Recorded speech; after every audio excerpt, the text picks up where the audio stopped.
¿Cómo están? Soy el pastor Jorge de Casanova, nuevamente con ustedes para un programa más, para un video más de esta semana.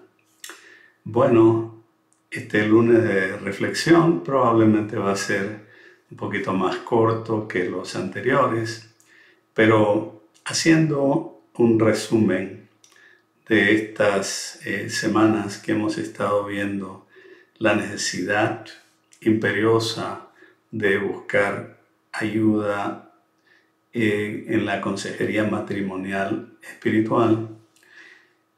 Una de las principales cosas es que esta ayuda debe ser lo más antes posible de haber empezado los problemas. Los problemas no se resuelven solos.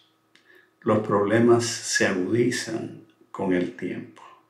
Así que esas frases de ya va a cambiar, ya va a mejorar, ¿no? En el matrimonio es muy poco probable. No digo que no vaya a ocurrir muy de vez en cuando, pero la norma es que los problemas se agudicen con el paso del tiempo y no que mejoren. De ahí la importancia de buscar una consejería matrimonial espiritual. Y decíamos la semana pasada que la ventaja de una consejería matrimonial espiritual es que pone dentro de la ecuación el elemento del Espíritu Santo y el elemento de las Sagradas Escrituras en función del mejoramiento del matrimonio. Como cristianos, nosotros tenemos un recurso muy importante en las Sagradas Escrituras y también en la oración. Es importante que nosotros consideremos que los matrimonios del pasado no eran perfectos, pero eran matrimonios que funcionaban en la medida en que se ajustaban a los lineamientos bíblicos. Y estoy hablando obviamente de aquellos que nos consideramos cristianos. Entonces, no idealicemos tampoco, ¿no? No es que el matrimonio de nuestros padres fue a todo dar. No lo fue, definitivamente no lo fue.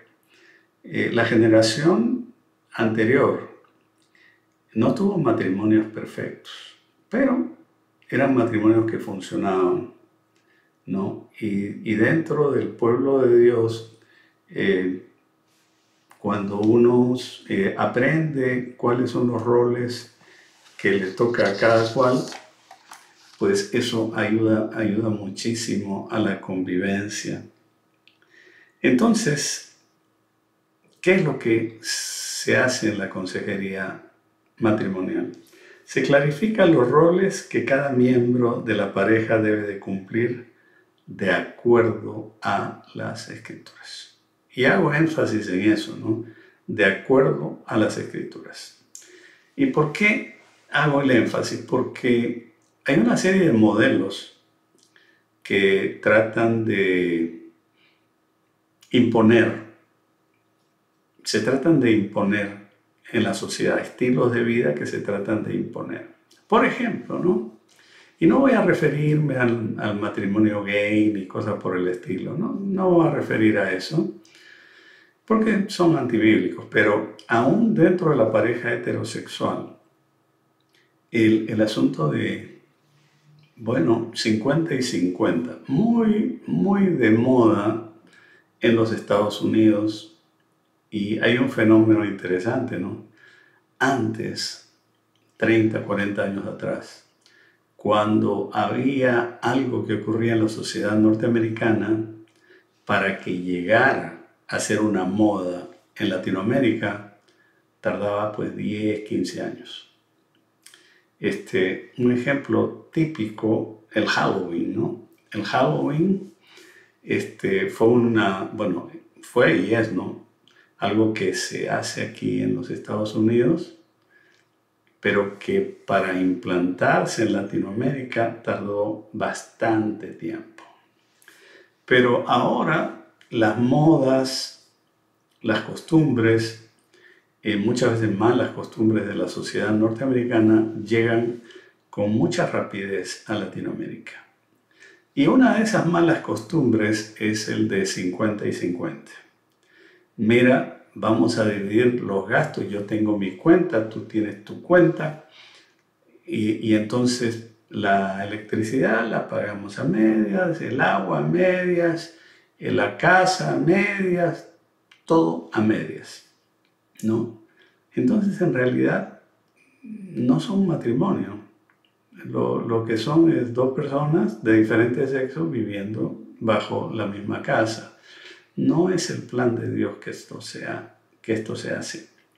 Debería haber un fondo común donde el esposo aporte, la esposa aporte, y que puedan de allí, de ese fondo común, pues sacar para los gastos corrientes. Y yo no digo que uno no pueda tener una cuenta para gastitos personales. Yo tengo una. Lo hubiera traído si lo hubiera pensado, ¿no? Es una debit card que uso porque yo me voy a McDonald's un día sí y otro también. Y entonces ahí tomo mi tecito, tomo mi Diet Coke, lo que se me ocurre en ese momento, pero pago con eso, ¿no? Ahí es donde estudio también. Los que me conocen saben que yo paro por lo menos 1 o 2 horas estudiando en el McDonald's, pero gastitos personales. Necesito comprarme un libro, de ahí lo compro. Pero mi pensión y la de mi esposa, todo va, absolutamente todo va a la cuenta común. En fin, brinda lineamientos claros para mejorar la comunicación. Hay una serie de cosas que entorpecen o distorsionan la comunicación. Entonces, el consejero matrimonial espiritual da lineamientos. Ok, ustedes están comunicando mal. Vamos a ver unas técnicas de cómo la comunicación puede mejorar. Y parece mentira cuando se les enseña estas técnicas y se les hace ver sus errores en la comunicación, entonces la comunicación mejora, porque lo que faltaba eran remover esos obstáculos para que la comunicación fuera más fluida. En toda relación humana, no solamente en el matrimonio, pero en toda relación humana, hay conflictos. A veces son conflictos de forma más que de fondo, pero a veces son conflictos de fondo. Los norteamericanos tienen una frase que dice: escoge tus batallas. No se puede discutir por todo. No se debe discutir por todo. Entonces, hay que discutir, sí, pero por cosas fundamentales, por cosas en las que nosotros no podemos transigir. Allí sí vale la pena la discusión. Pero gastamos nuestras balas, por decirlo figurativamente, gastamos nuestras balas cuando discutimos por todo. Entonces, vamos a guardar nuestras municiones para cuando realmente se necesiten, para cuando realmente para nosotros sea algo que no podemos transigir. Bueno, como siempre hay conflictos, en toda relación humana hay una serie de formas, de técnicas sobre cómo resolver conflictos. Y se le llama así técnicas de resolución de conflictos. Y entonces cuando la pareja aprende a resolver sus conflictos, obviamente a través de estas técnicas, pues los conflictos pierden su poder sobre la pareja. Entonces es importantísimo. Ahora, lo mencioné en uno de los programas anteriores, pero creo que es casi terminando este video, me gustaría traerlo a colación.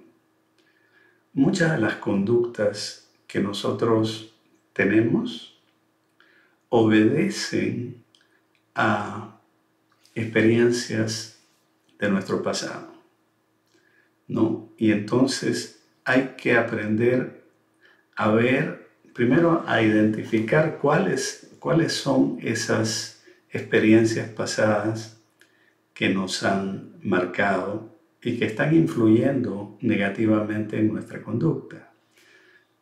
Mencioné un padre abusivo o abusador, como dicen en Centroamérica, ¿no? Bueno, si una chica, una niña, una jovencita ha tenido un padre abusivo, entonces la reacción cuando se case va a ser que no se va a dejar mandonear por el esposo. Es más, va a tener una conducta hasta agresiva, y todo lo que ella interprete como que el esposo quiere imponerse sobre ella, ella va a reaccionar muy fuertemente. Y no solamente muy fuertemente, sino sin mucha razón, porque todo lo que a ella le pueda parecer, aunque sea ligeramente semejante a lo que el padre le hacía, ella va a reaccionar muy, muy, muy mal, ¿no? Pero cuando se empieza a escarbar un poco en el pasado y se identifica eso, entonces eso ayuda mucho a que esta mujer, esta esposa, no reaccione desproporcionadamente. Ahora, yo siempre digo, ¿no? Hay dos formas. Frente a una situación problemática, o respondemos o reaccionamos, que no son la misma cosa. La reacción es instantánea, con el hígado, y la respuesta es una cuestión meditada, ¿no? Entonces, cuando uno sabe cuál es el origen de sus reacciones, se le quita poder a eso, y la reacción es proporcional a la falta, al agravio. En otras palabras, no va a haber una sobrereacción, sino va a haber una reacción que va acorde con el agravio, que eso es lo que todos deberíamos tener. Ahora, también se les explica cuáles son las características de aquellos matrimonios de larga data, de 50 años de matrimonio o más. Bueno, yo tengo 48 años de matrimonio y debo decir de feliz matrimonio. Entonces, yo sé por propia experiencia aquellas cosas que funcionan y aquellas cosas que no. Pero se han hecho varios estudios sobre cuáles son las características de los matrimonios longevos, de muchos años de convivencia matrimonial.